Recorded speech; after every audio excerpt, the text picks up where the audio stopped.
Nkwaniriza nate mu katabo kaffe Ssinga obadde ggwe n'ekitundu eky'omukaaga mu ssuula yaffe ey'okusatu oluyiira lunondera embazzi.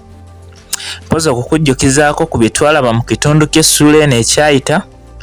Omwo mwe twalabira bannaffe nga bagenze okwetaba mu mpaka z'okuzannya omupiira ku ssomero erimu eryali ewalako okuva ku lyabwe. Eyo gye twalabira nga munnaffe yali yatutegeezezza nga bwe yali nantawunikamu mu kuzannya akapiira ate ng'atandika okukankana oluvannyuma lw'okulaba nga bwe baali bagenda okumeggana afaanana ataalumukeko. Wabula twongera okulaba nga munne Maaya amuwa obuvumu oluvannyuma lw'okumujjukiza Dawudi ke yatuusa ku Goliyaasi. Ku lw'ebigambo bya Maayi tulaba munnaffe Lake ng'afunyeemu ku ssuubi ly'okufuna obuwanguzi.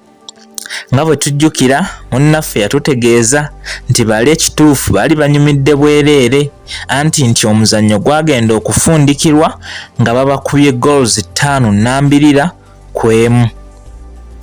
Essuula eyo twagiwunziko omupiira guwunzikiddwa wabula nga Maayi n'emimiro gimusaakadde olw'enduulu gye yali akubye. Era bwe twakomera ddala nga Lake asazeewo amazzi agaali gamuweereddwa agawe munne wabula ne yali agaweereddwa ng'abigaanye olwo ng'ayagala Lake mbu yaba asooka okunywako. Ndowooza ngezezaako okukujjukiza. Kaakati nzikiriza nve wano wennyini nkwongereyo n'ekitundu kyaffe eky'olwaleero mu ssuula yaffe ey'okusatu oluyiira lunondera embazzi.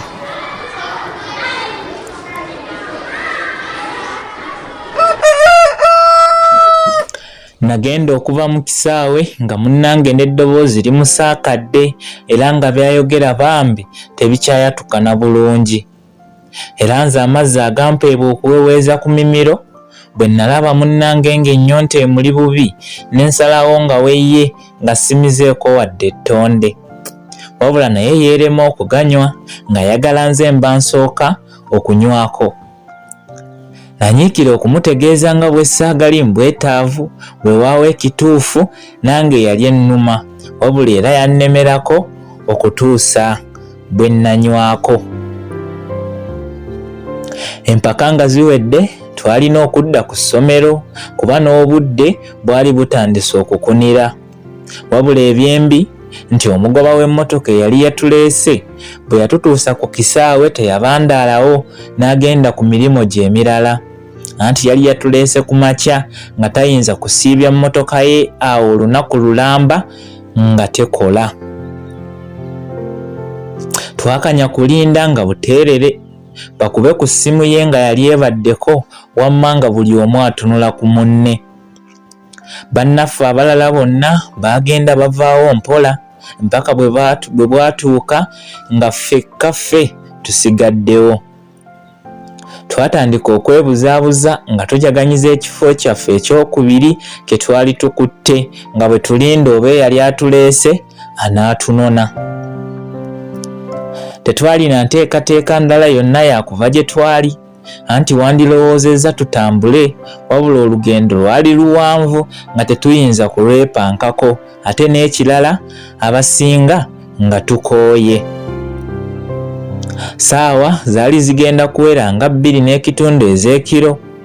Twagenda okulengera amataala g'emmotoka eyali efaanana okuba nga yali ejja gye twali.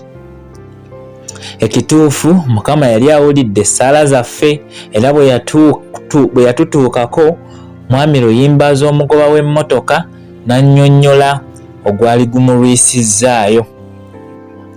Yategeeza nti aludde mu kkanisizo nga baddaabiriza omupiira ogwali guwummuse era nti eyo gy'asinze okumala obudde obungi ekimuviiriddeko n'okutuuka ekikeerezi. Bino byonna yabyogera ffe twateredde edda bubya era munnange teyantuula wala nga ne bwe mba njoya kwogera kaama nsobola okumutegeeza. Wano tetwabandaalawo ng'ekigere kyatudde dda ku muliro bwe tutyo ne twejjawo. Wabula twali twakatambulirako akaseera mpawe kazira emmotoka ate neezikira. Okugenda okukebera mu tterekero ly'amafuta nga mu lya mpiki.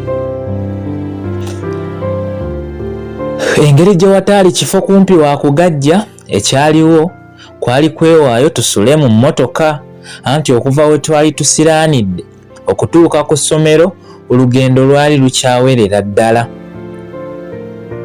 Mwami Magema omusomesa w'eddiini yali yatututte yatandika okukuba amasimu eri abazadde b'abaana bwe twali ng'abategeeza ensonga lwaki abaana baabwe tebaali bakuddaka, era abasinga baamukkirizaamu wadde waliwo abatono abo abaamukaluubiriza okunnyonnyola, naye era baamala ne bakitegeera.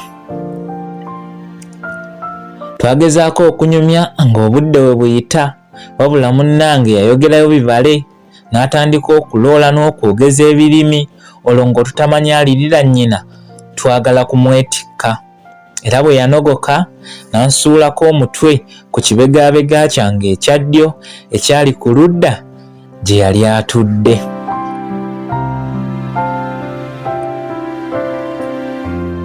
Namutunuulira bambi ng'otulo tumubweyanya munnange, wabula ne njagala okumwesikako si kuba omusomesa atulaba, wabula nagenda naye okumutunuulira nga twamuggyeewo dda okumusenza mu nsi y'ebirooto abangi gye bawoomerwa okufa.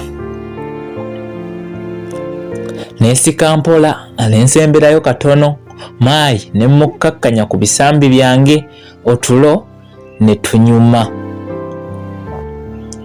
Mu kaseera kano abaana abasinga baali beebase, mpoziko omudereeva eyali yeebuzaabuliza ku kasimu ke, mpozi nange eyali mu kwebaza oluyiira olwali lunnondedde embazzi.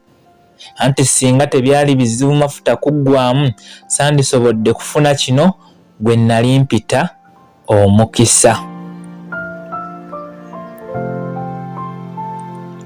Mu kitangaala ekitono ekyali kizaaliddwa akasimu k'omudereeva natunuulira munnange nga bwe mpoomerera amaaso gattako n'okwogera ebitagguka, era wano we nasalirawo mbukeese nga ntunuulidde yali anyuma okutunuulira, tomanya saali wakuddayo kufuna mukisa nga guno.